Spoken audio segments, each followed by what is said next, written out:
We designed a phase 1 study looking at combination Olaparib and Temozolomide in patients with small cell lung cancer who have had progression after at least one prior line of platinum-based chemotherapy. And we performed this as a 3+3 dose escalation design study, escalated patients through 4 doses of the combination therapy. And at the doses that we used to treat patients, we found that the combination was relatively tolerable. We were also able to look at the activity of this combination in that cohort of patients. There were a total of 13 patients treated on the trial. And of those 13 patients, 6 of them had partial responses to this combination. There were 5 patients with stable disease and 2 patients with progressive disease.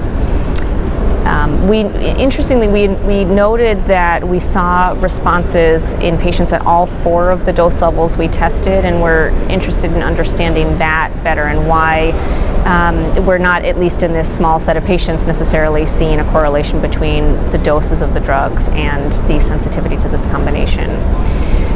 We also found that the progression-free survival in this group of 13 patients was 5.6 months, which is very strong compared to historical controls, although again, of course, this is a small single-arm group.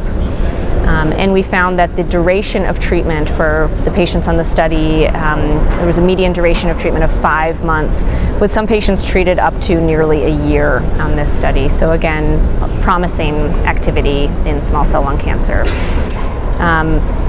The other thing that we did in parallel with developing this combination in the clinic was we also developed a panel of PDX models of small cell lung cancer. Some of these were developed from circulating tumor cells that we isolated using a microfluidic device developed at Mass General called the CTC iChip, and some of these were developed from biopsy specimens. And we were able to use these PDX models derived from patients on the trial to show that in these mouse models we could observe the same initial sensitivity to the combination therapy and then subsequent resistance to the combination therapy in models that were derived pre and post treatment. And we're hopeful that having these laboratory models of these patients on the trial and of other patients with small cell lung cancer will really give us the strength to look at proposed biomarkers of sensitivity to this combination and to other drugs that are of interest in small cell lung cancer.